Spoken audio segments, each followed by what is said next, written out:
뜨겁게 서로 사랑할지니 라는 제목으로 하나님 말씀을 나누도록 하겠습니다. 제가 한 글을 보고 참 제 안에 찔림이 있었습니다. 그 글이 무엇이냐면 한 우루과이의 교회, 작은 교회 벽면에 있는 한 문구였습니다. 그 문구를 누군가가 한국말로 잘 기록을 해가지고 인터넷에 올렸더라고요. 그래서 제가 그걸 보다가 와, 거기에 이제 인사이트가, 이 진짜 통찰이 너무도 커서 그걸 보고 내가 이 문장은 내가 다시 한 번 더 생각해 봐야 될 문제이구나 라는 것을 느끼게 되었어요. 거기에 이런 문장이 적혀 있습니다. 이 주기도문, 우리 그리스도인들이 주기도문, 예수님께서 가르쳐 주신 주기도문을 하는데 너무 생각 없이, 그리고 삶과는 무관하게 입에서 주문해 오듯이 한다라는 것을 지적하고 싶었던 것 같아요. 그래서 이렇게 나와 있습니다. 세상 일에만 빠져 있으면서 하늘에 계신 아버지라고 부르지 마라. 너 혼자만 생각하고 살아가면서 우리 아버지라고 부르지 마라. 자기 이름을 빛내기 위해 안간힘을 쓰면서 아버지의 이름이 거룩히 여김을 받으시라 라고 하지 말라. 물질 만능의 나라를 원하면서 아버지의 나라가 임하시며 라고 하지 말라. 내 뜻대로 되기를 기도하면서 아버지의 뜻을 이루어 주소서 라고 하지 말라. 죽을 때까지 먹을 수 있는 양식을 쌓아두려 하면서 일용할 양식을 주소서 하지 마라. 누군가에게 아직도 노여움을 품고 있으면서 우리의 죄를 사하여 주옵소서 라고 하지 마라. 죄질 기회를 찾아다니면서 우리를 시험에 들게 하지 마옵소서 라고 하지 마라.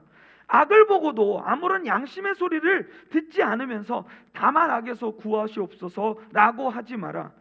주님의 기도를 진정한 나의 기도로 바치는 삶을 살지 않으면서 아멘이라고 하지 말라.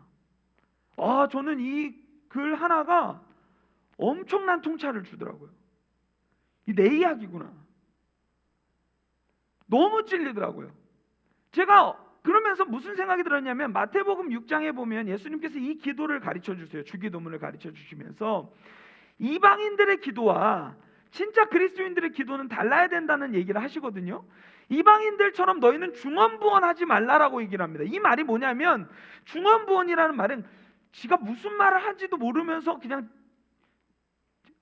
좋은 단어가 떠오르지 않네요. 이렇게 반복해서 말한다. 네. 여러분 무슨 말을 생각하고 있었는지 느낌 오시죠? 네. 똑같은, 이렇게 아무 생각 없이 그냥 반복되는 말들을 그냥 늘어놓는 그런 기도하지 말라는 거예요. 그건 이방인들이 하는 기도라는 거예요. 하나님 모르는 사람들이 하는 기도라는 거예요.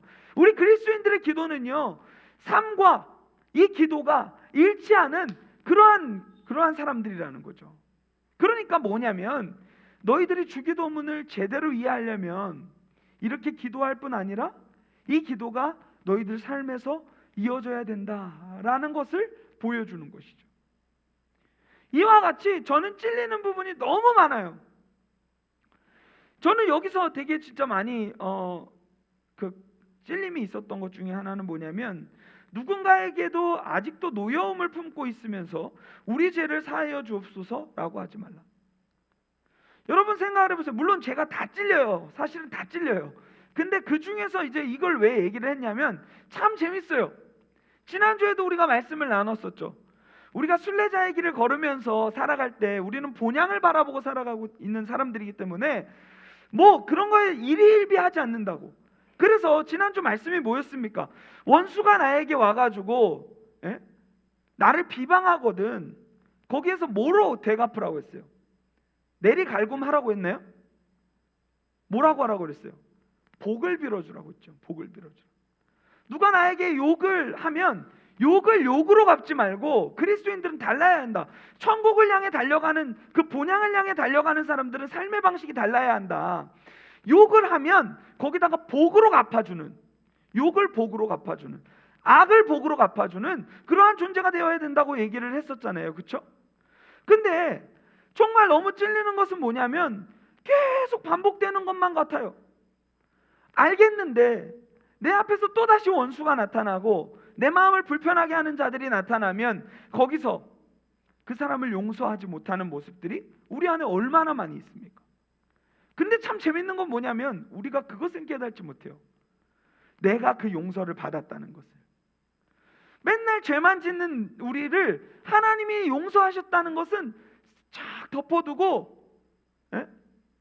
덮어두고 저 사람의 내 앞에서의 그 진짜 악을 베풀었던 거, 욕을 베풀었던 거, 거기에만 주목하며 나아가는 거죠. 그러니까 이 말씀의 능력이 우리 삶 가운데 나타나지 않는 것입니다. 예수님께서는요, 우리의 정말 말할 수 없는 수많은 죄악까지도 덮어주시고 사하여 주신 분이십니다.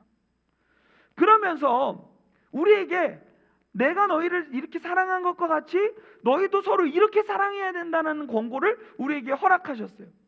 그럼 우리가 그걸 해야 되는데, 지는 용서받기 원하면서 지가 남은 용서하지 않는 그러한 모습이 우리 그리스도인들에게 굉장히 많다는 거예요. 저는 이 베드로전서를 묵상할 때 너무 큰 힘이 되는 건 뭐냐면, 오늘을 살아내는 우리에게 인간이 어떻게 살아야 되는지에 대한 설명서와 같아요. 오늘을 사는 우리에게, 고난을 늘 마주하고 살아가는 우리에게 오늘을 어떻게 살아가야 될지에 대한 해답을 주는 귀한 책. 저는 이번 특별새벽봉회를 하면서 이 말씀들 한 구절 한 구절을 하루라도 제발 좀 살아내길 원한다 라는 마음으로 품어냈는데, 정말 오늘 이 말씀이 우리에게 무엇을 얘기하고 있는지를 같이 좀 생각해보는 그러한 귀한 시간들이 되었으면 좋겠어요. 지난주에는 아까 말했다시피 원수가 나에게 다가와서 악을 베풀었을 때, 욕을 했을 때 우리는 어떻게 해야 되는가? 복을 빌어주라고 얘기를 했습니다. 근데 오늘 본문에도요, 또 사랑에 대한 이야기가 나오는데, 이 사랑이 어떠한 사랑을 얘기하고 있냐면 서로 사랑에 대한 부분을 얘기하고 있습니다. 그 얘기를 하기에 앞서서 사실 오늘 우리가 두 구절만 읽었잖아요. 두 구절만 읽었는데 이 구절 안에 하나님께서 우리에게 원하시는 아주 중요한 두 가지 권면이 나타나 있습니다. 7절은요, 수직적 교훈이에요. 만물의 마지막이 가까이 왔으니 그러므로 너희는 정신을 차리고 근신하여 기도하라. 이것은 뭐냐면 하나님과의 관계에 대한 부분을 또 얘기하고 있어요. 그리고 8절에 보면은 무엇보다 뜨겁게 서로 사랑할지니 라는 말을 통하여서 수평적인 교훈을 해주고 있어요. 지난주에도 제가 얘기했죠. 우리 그리스도인들은 십자가를 그리는 삶이 되어야 된다고. 위로는 하나님을 최고로 사랑하고 옆으로는 이웃을 사랑해서 우리가 머문 자리마다 십자가만 남아야 되는 거예요. 야, 쟤는 우리 공동체 와서 진짜 하나님 뜨겁게 예배하고 사랑했던 그러한 사람이야. 진짜 예배자였지. 그리고 동시에 그 예배가 수직에서만 머물지 않고 두 팔이 벌려져서 다른 사람들도 품어내는 멋있는 그리스도인이었다는 것을 세상이 알게 되는, 그래서 그거 자체가 전도가 되는 그러한 능력이 있다라고 얘기를 했었습니다. 그리고 여러분들이 그렇게 되기를 원한다고 권면을 했었어요. 오늘 또 똑같은 얘기를 하고 있는 거예요.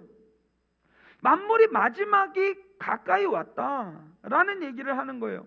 저는요, 이것을 모르고 사는 성도님들이 너무 많다는 게 너무 마음이 안타깝고, 저 또한 이것을 잊어버리며 살아갈 때가 너무도 많다는 게 정말 아쉽고 안타깝습니다. 특별히 제가 청소년들에게 좀 와닿게 설명을 한번 해볼게요. 여러분, 저는요, 청소년 사역하면서 이 얘기 정말 많이 들었어요. 대학 가서 예수 잘 믿을게요. 똥 싸는 소리 하지 마세요. 왜 똥 싸는 소리냐면, 여러분 지금 이 자리 가운데서 여러분들이 내일 일을 어떻게 합니까? 내일 살아있을 걸 어떻게 알아요? 교만이에요, 교만. 우리의 인생의 주관자는 하나님이세요.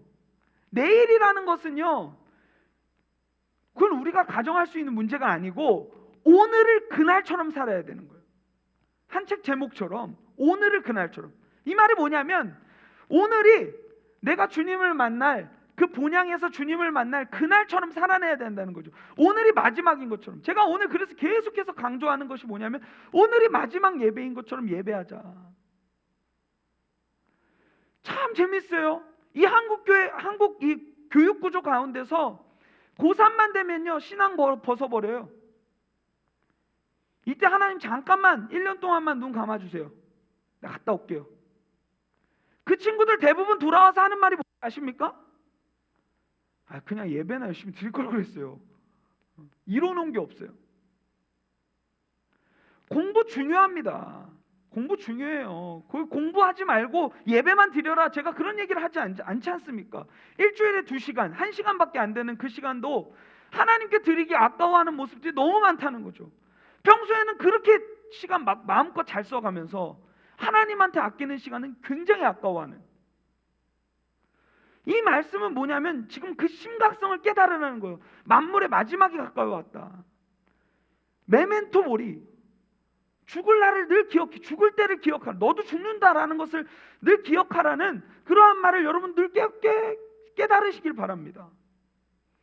여러분들이 잘 아는 스티브 잡스라는 사람이 이 애플의 창업자죠. 스티브 잡스라는 사람이 위대한 명언을 남겼어요. 한 스탠포드 대학에, 이제 미국 서부에 있는 스탠포드 대학에 가가지고 연설을 하는 시간을 갖는데 그 사람이 이런 연설을 합니다. 죽음이야말로 삶의 가장 위대한 발명품이다. 죽음이야말로 삶의 가장 위대한 발명품이다. 왜냐하면 죽음을 우리가 인지하는 순간 삶의 우선순위를 깨닫게 해준대요. 깨우세요. 삶의 우선순위를 깨닫게 해준대요. 죽음을 인지하는 순간 삶의 우선순위가 조정이 된다는 거예요. 여러분 한번 생각을 해보세요. 그렇지 않아요? 이 사람 정말 진짜 필요한 얘기를 하는 것 같아요. 우리가 죽음이라는 것을 늘 인지하지 않고 살아가면요, 그냥 오늘 주어진 여러 가지 일들, 쾌락에 따라서 살고 그냥 흐르는 대로 살아갈 거예요. 근데 죽음을 인지하는 순간요, 하나하나의 순간순간이 소중해지는 거예요. 그렇지 않아요? 만약에 여러분들에게 이런 가정을 해보세요. 내가 오늘 죽는다면 난 뭘 할까? 무슨 음식을 먹을까? 하나하나가 의미가 있어지는 거예요. 그러면서 이런 사람이, 스티브 잡스가 이런 얘기를 합니다. 자기가 17살 때 읽은 글이 있는데 거기에 뭐라고 되어 있냐면, 하루를 살아도 마지막인 듯 살아라, 언젠가는 그 길이 옳았음을 드러나리라, 이런 글을 읽은 거예요. 그러면서 이 사람에게 그런 마음들이 생긴 거죠. 내가 곧 죽을 것을 기억하는 것은 중요한 결정을 내려야 할 때 가장 도움이 되었던 도구입니다. 왜냐하면 외부의 기대, 프라이드, 부끄러움, 실패 등은 죽음 앞에서 모두 무의미하기 때문입니다. 여러분, 우리가 언젠가는 죽고 언젠가는 우리가 본향에 갈 것을 생각하고 산다면요, 하나님 앞에서 부끄러움이 없는 삶이 되기 위하여서 오늘을 그 날처럼 살아갈 것입니다. 그렇지 않아요? 지금 베드로 사도는 그 권면을 하고 있는 거예요. 사실 베드로전서 전체는요, 우리가 본향에서 그분을 만날 그러한 순례자, 지금 잠시 이 땅에서 두 발을 디디면서 여행을 하고 있는 자들이지만 우리가 결국은 그분을 마주할 그날을 꿈꾸면서 그날을 이곳에서 살아내야 된다는 얘기를 하고 있는 거거든요. 지금 우리가 얼마나 영원할 것이라는 착각으로 살아가고 있습니까? 그것 때문에 얼마나 나태해져 있습니까? 그렇지 않아요? 늘 우리는 참 신기한 게 내일로 엄청 잘 미뤄요. 그래서 그 데드라인, 이 데드라인 진짜 좋아해. 목사님도 학교 다녀보니까 과제를 미리 하는 적이 없어. 그렇지 않아요? 시험 공부 미리 하는 적이 없어. 그죠? 늘 그 죽음의 라인, 데드라인을 늘 그렇게 잘 맞춰요. 그렇죠? 그 앞에서 오늘을 그날처럼 살아내죠. 그렇지 않나요? 그 앞에서. 평소에 잘했으면 큰 어려움이 없을 텐데 늘 거기에 임박해가지고 진짜 막 최선을 다해서 공부하는 모습들이 너무도 많이 있는데, 그렇게 살지 말라는 거예요. 신앙은 벼락치기가 아니라는 거예요. 신앙이 벼락치기라면요, 여러분 뭐하러 지금 교회 나오십니까? 신앙이 벼락치기면 교회 지금 나올 필요가 없잖아요. 죽기 전에 나오면 되잖아요. 죽기 전에 시험 공부하듯이 하면 되잖아요.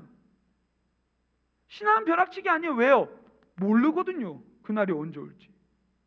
그러니까 하루하루 깨어서 살아가는 그러한 그리스도인이 되어야 된다는 것을 말씀이 계속해서 보여주고 있는 것입니다. 마지막임을 너희가 안다면 지금 이렇게 살 것인가? 사도 베드로는 그 답답하고 조급한 마음으로 여러분들에게 권면하고 있는 거예요. 야, 너가 오늘 마지막이라면 너 이렇게 살 거야? 너가 지금 먹는 이 음식이 마지막이라면 너 이렇게 먹을 거야? 갑자기 그 생각을 하니까 이 군대의 추억이 또 떠올랐어요. 군대에서는요, 휴가 나가면 그 먹는 것들이 너무 중요합니다. 왜냐면 안에서 먹을 수 없으니까. 요즘 군대는 진짜 뭐 이렇게 배달 음식도 먹을 수 있다고 하더라고요. 진짜 감사해요. 여러분들 복 받으셨습니다. 저는요, 그런 게 안 되니까 되게 재밌는 거는 그 6개월 휴가 가기 전 뭐 6개월 기간 동안 먹고 싶은 것들을 데이터화합니다. 그 정리를 해요. 모든 위병소 근무, 그러니까 그 부대를 문을 지키는 일들을 나가면 거기서 2시간 동안 서 있기만 하거든요. 그리고 이제 손님 오면 이제 충성하고 이제 인사하고 이렇게 들여보내고 이런 거 하는데, 그 2시간 동안 뭘 묵상하냐면 음식을 묵상합니다. 지난번 휴가 때 안 먹고 들어왔던 그 마지막 탕수육 한 조각. 되게 비참해져요. 그러면서 뭘 먹을지를 싹 정리해가지고, 누굴 만날지를 싹 정리해가지고, 마치 그 휴가 때 그날이 정말 마지막인 것처럼 늘 이렇게 하고 와요. 배불러도 먹습니다. 어떻게든. 왜 후회할 줄 안 하려고. 여러분, 진짜 우리 이렇게 살아야 되는 거예요. 늘 깨어서 이것이 마지막인 것처럼 늘 주어진 것들을 후회하지 말아야지 하는 마음으로 하나하나의 결단을 해야 된다는 것을 얘기하고 있는 것입니다. 만물의 마지막이 가까이 왔다. 그러니까 깨어서 근신하고 정신을 차리고 기도하라 라는 말이 나와 있어요. 여기 이 말은요, 뭐냐면 술 취한 사람처럼 살지 말라는 거예요. 쉽게 얘기하면 술 취해가지고, 세상이 그렇지 않습니까? 세상이 요즘 술 취한 것처럼 진짜 어디로 막 가는지 막 모르는 이런 휘청휘청한 그러한 모습이 마치 우리 모습 같다는 거예요. 술 취해가지고 완전 완전 만취돼가지고 이리저리 막 요동하고 무슨 짓을 할지 모르는 그러한 상태로 세상이 가고 있는데, 너희들만큼은 이러한 상황에서 벗어나서 깨어서 주님을 만날 그날을 꿈꾸며 기도하며 나아가라는 것을 지금 이 말씀을 통해서 비춰주고 있는 것입니다. 저는 우리 도사랑 고등부가 진짜 달랐으면 좋겠어요. 고등부에 있는 동안에 이 고등부 예배가, 그리고 이 예수님이 이 예배가 도구가 되지 않았으면 좋겠어요. 여러분들의 대입을 이루어주는 통로가 되지 않았으면 좋겠습니다. 여러분, 정신을 차리고 영원한 것들을 우리에게 주시는 그러한 하나님, 그러한 예배가 이 예배 가운데서 느껴지는 그러한 일들이 일어났으면 좋겠어요. 지금 이 말씀이 우리에게 그것을 얘기하고 있어요. 야, 만물의 마지막이 가까이 왔다.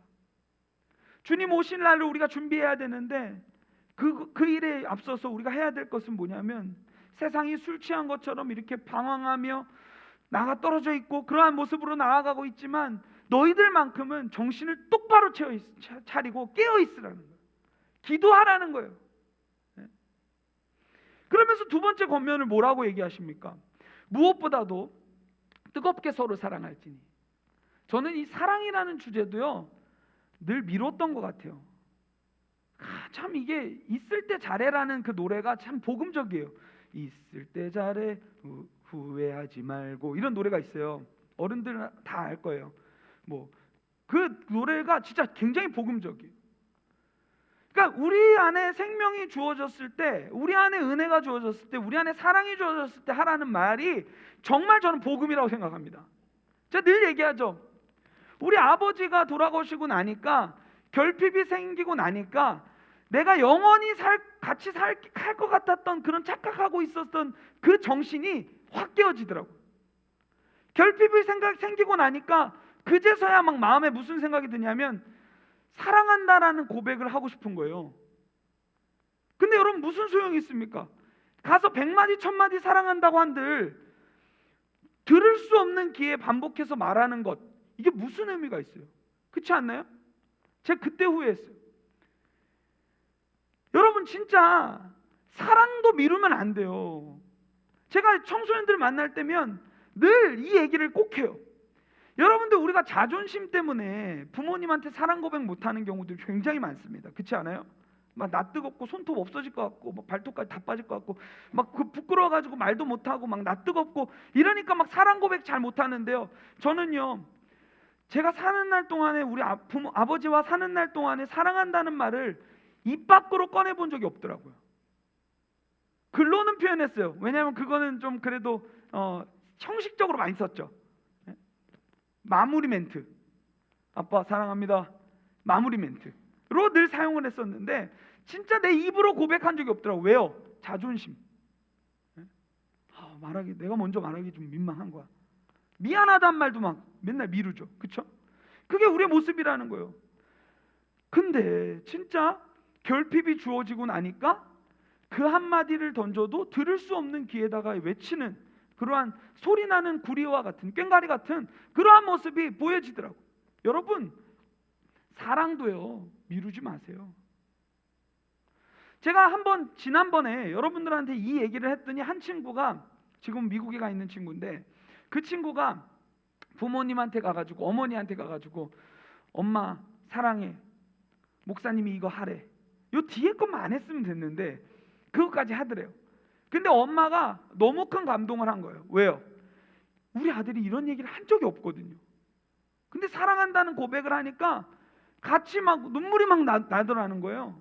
여러분, 이거예요, 사랑의 능력. 근데 이거를 우리는 늘 미뤄요. 숙제 미루듯이. 예? 여러분, 주어진 오늘을요, 그날처럼, 정말 우리가 마주하게 될 죽음이라는 것을 마주하게 될 그날처럼 살아내는 사람들이 되어야 돼요. 지금 그 말을 하고 있는 거예요. 무엇보다도 서로 사랑할 텐데, 사랑하는 것도 버거운데 여기에 뭐라고 수식어가 되어 있습니까? 뜨겁게 라는 말로 되어 있죠. 여기서 이 뜨겁게라는 단어를 제가 보니까 그냥 열심히라는 말이구나 라는 것을 알게 되었어요. 이게 총 신약에서는 4번 정도 쓰이는 단어거든요, 이 뜨겁게라는 단어가. 근데 저는 저는 이런 단어들을 되게 연구하는 걸 되게 좋아해요. 왜 굳이 이 단어를 넣었을까? 그러면 그 단어의 원어는 무엇일까? 파고 드는 거 되게 좋아하거든요. 그래서 제 설교 듣다 보면 단어에 대한 얘기들이 굉장히 많이 나오는 것을 알 수 있어요. 근데 제가 이것도 집요하게 또 뜨겁게라는 단어를 찾아봤어요. 그러니까 신약에 4번 나오더라고요. 한 번은 베드로전서 1장에 한 번 더 나와요. 뜨겁게 서로 사랑하다라는 그런 표현이 한 번 더 나오는데, 사도행전에 12장 5절에서 한 번 나옵니다. 그러니까 베드로전서에서 2번 쓰이고, 오늘 본문하고 1장에서 한 번 쓰이고, 사도행전 12장 5절에서 한 번 더 쓰이는데, 그때는 간절히라는 표현으로 쓰여요. 간절히 기도했다라는 표현으로 쓰여요. 그래서 그런가 보다 했는데, 제가 이 말의 의미를, 진짜 원의를 딱 무릎을 치면서 깨닫게 된 게 마지막 본문이었어요. 그게 뭐였냐면 누가복음 22장 44절 말씀입니다. 누가복음 22장 44절 말씀입니다. 여기에 뭐라고 되어 있냐면요, 예수님께서 죽으시기 전에 우리를 위하여서 기도하십니다. 그때 뭐라고 되어 있냐면, 예수께서 힘쓰고 애써, 여기서 힘쓰고 애써라는 단어가 이 뜨겁게라는 단어인데요, 더욱 간절히라는 단어가 이 뜨겁게라는 단어인데요, 더욱 간절히 기도하셨는데 이 간절히의 의미를 보충해주는 문장이 뒤에 나옵니다. 그게 뭐냐면, 땀이 땅에 떨어지는 핏방울 같이 되더라. 그러니까 우리가 만물의 마지막이 가까이 왔기 때문에 먼저는 정신을 차리고 기도하면서 하나님 사랑을 이루어야 되고, 두 번째는 공동체 가운데서 서로 사랑하는 공동체가 되어야 되는데, 이 사랑의 근거와 원동력은 어디에 있냐면 예수 그리스도에게 있다는 거예요. 근데 예수 그리스도께 있는데 이 문장이 저에게 너무 심장을 뛰게 하는 거예요. 그게 뭐냐면, 죄인인 우리를 위하여서 죽기 전에 우리를 위하여서 중보하시는데, 그 중보하시는 그 모습이 뜨겁게 중보하신 거예요. 뜨거운 사랑으로 우리를 중보하신 거예요. 근데 그 뜨거움의 내용이 뭡니까? 땀이 땅에 떨어지는 핏방울 같이 되듯이 우리를 위하여서 사랑하셨고 기도하셨다는 거예요. 그러니까 우리 교회 공동체라는 것은 뭐냐면, 이 사랑으로 뭉쳐있는 공동체가 되어야 되는 줄을 믿습니다. 저는 오늘날 이 사랑을 잃어버린 기독교가 너무 마음이 아파요. 개인주의, 나만 위로해 주세요, 나만 격려해 주세요. 그래서 저는 찬양도 들을 때요, 이 나르시즘적인 찬양 너무 싫어요. 내가 오늘 힘나게 해주세요, 나는 뭐 엄청난 사람이에요, 이런 찬양 싫어요. 헌신과 결단의 자리, 성경이 말하는 대로 나아가야 되는데 지 밖에 몰라요, 지 밖에. 하나님께서 우리에게 요구하신 것은요, 서로 사랑이에요, 서로 사랑. 나 자신을 사랑하는 것을 넘어서 두 팔을 좀 벌리라는 거예요. 근데 오늘날 기독교가 참 재밌어요. 내가 오늘 좋은 명언을 들었지, 내가 오늘 좋은 찬양을 불렀지, 그 찬양 부를 때 나한테 위로가 되더라, 요 정도 차원에서 머물러 있는 거예요. 성경은 거기에 머물러 있지 말고 예수가 너를 그렇게 사랑하신 것처럼 너도 가서 이와 같이 하라라고 명령하고 있는데 거기까지 못 가고 있는 거죠. 미루는 거예요. 저는 이 말씀이 있는데 너무 은혜가 되는 거예요. 뜨겁게 서로 사랑할지니 하니까 그냥 열심히 하라나 보다 하고 호기심에 찾아본 단어인데 너무 마음에 감동, 막 심장이 막 뛰어요. 나를 위해서 기도하시는데 땀이 땅에 떨어지는데 핏방울 같이 되는, 그렇게 간절히 기도했던 그 사랑이 우리가 공동체에서 이뤄낼 사랑이라는 것을 지금 보여주고 있는 거예요. 여러분, 오늘 이 말씀이 우리에게 두 가지 권면을 했어요. 아까도 말했듯이 만물의 마지막이 가까이 왔으니 오늘을 그날처럼 살아내야 된다, 깨어 있어야 된다, 술 취한 것처럼 해볼래 하고 돌아다니지 말라는 거예요. 그러면서 동시에 너희가 서로 사랑하는 것, 그것이 하나님의 가장 큰 기쁨인데 그 사랑의 근거와 원동력은 바로 예수 그리스도다. 예수께서 너 한 사람을 살리기 위해서 기도하셨고 심지어 독생자도 주셨는데 그때 그 눈물을 기억하며 사랑하라는 거죠. 여러분, 우리가 이러한 사랑으로 나아가는 믿음의 사람들이 되었으면 좋겠습니다. 사랑은 허다한 죄를 덮습니다. 그 사랑은요, 우리의 죄악들을 덮어내는 놀라운 능력인 줄 믿습니다. 이 말씀은요, 사실 잠언의 10장 12절에 나옵니다. 미움은 다툼을 일으켜도 사랑은 모든 허물을 가리우니라 라는 말씀이에요. 여러분, 베드로가 한번 생각을 해보세요. 예수님께 가서 질문합니다. 사람을 얼만큼 용서해야 됩니까? 7번 정도 하면 되나요? 그렇게 얘기하니까 예수님께서 뭐라고 하십니까? 7번씩 70번까지도 해야 된다는 거예요. 그 말은 뭐예요? 너가 그 사랑받고 그 용서받았으니 너도 그와 같이 하라는 얘기를 계속해서 베푸는 거죠. 계속 용서하는 인생이 되어야 된다는 것을 얘기해 주는 거예요. 사랑은요, 허다한 죄를 덮거든요.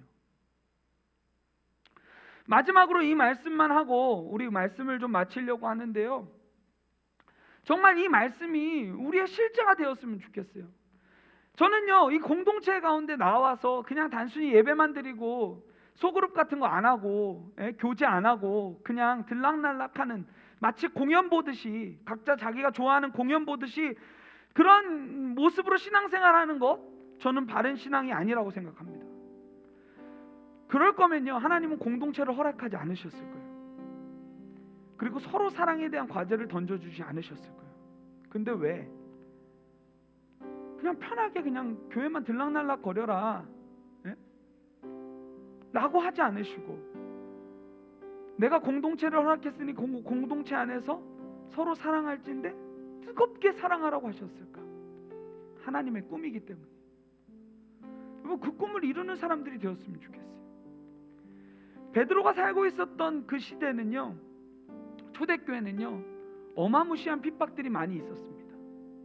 근데 성도들이요, 그런 상황에도 불구하고 모일 때마다 기도하고 깨어 있으려고 서로를 막 깨워주고 그러고 있을 뿐만 아니라 서로 사랑하는 공동체였어요.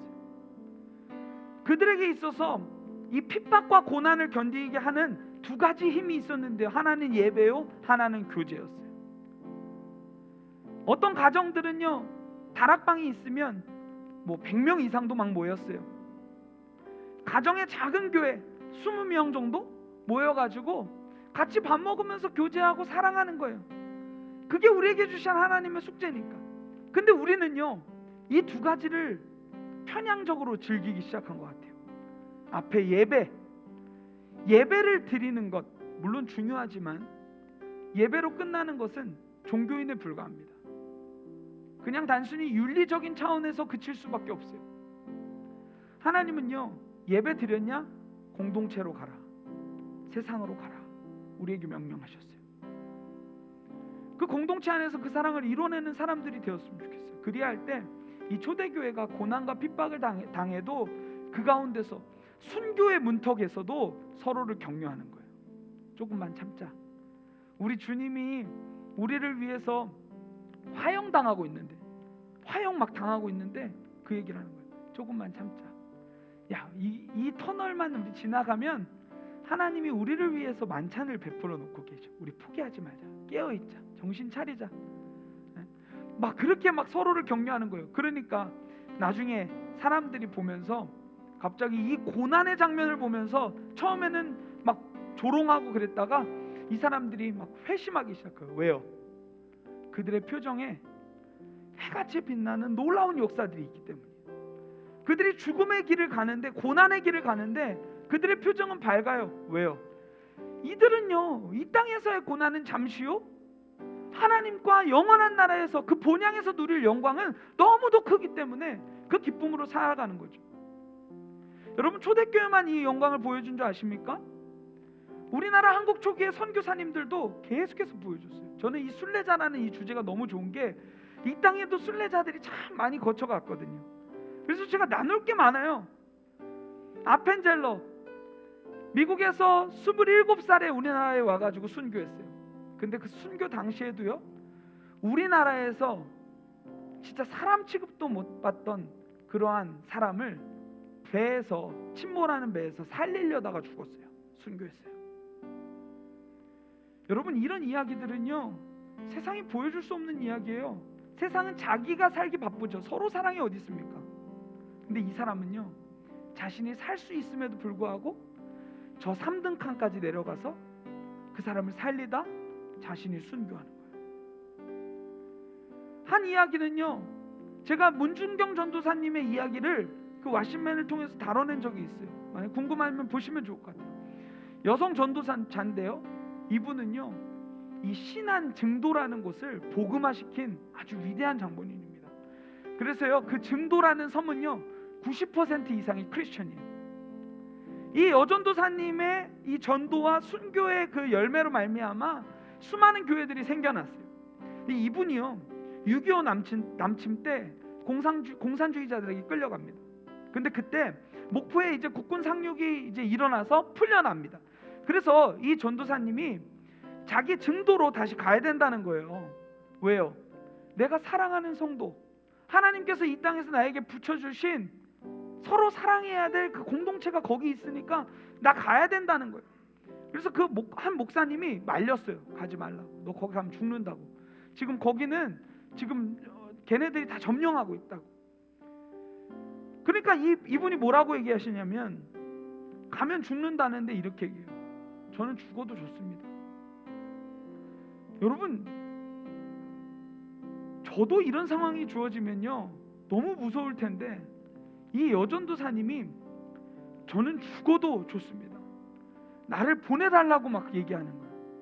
그러면서 무슨 얘기를 하냐면, 하나님의 자비하심으로 지금까지도 내가 은혜로 살아왔는데 이 한 목숨을 죽어도 주님 이름 때문에 내가 죽으면 그것보다 큰 영광이 어디 있겠느냐 하면서 그 길을 걸어가는 거예요. 그래서 그곳에서 자기의 사랑하는 성도들과 여기 눈에, 이마에 창에 찔리고 총 맞아 죽는 순교의 현장들을 보여주는 거예요.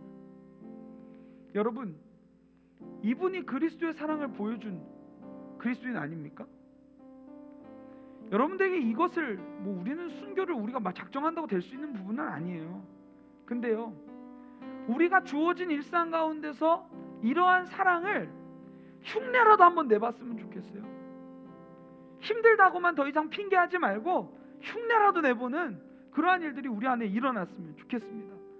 자기 살려고 자기 목숨을 위해 사는 그러한 존재가 아니라, 예수님이 자신을 끝까지 우리를 끝까지 사랑하신 것처럼 주님을 사랑하고 맡겨주신 자들을 사랑하는 믿음의 사람들이 되었으면 좋겠습니다.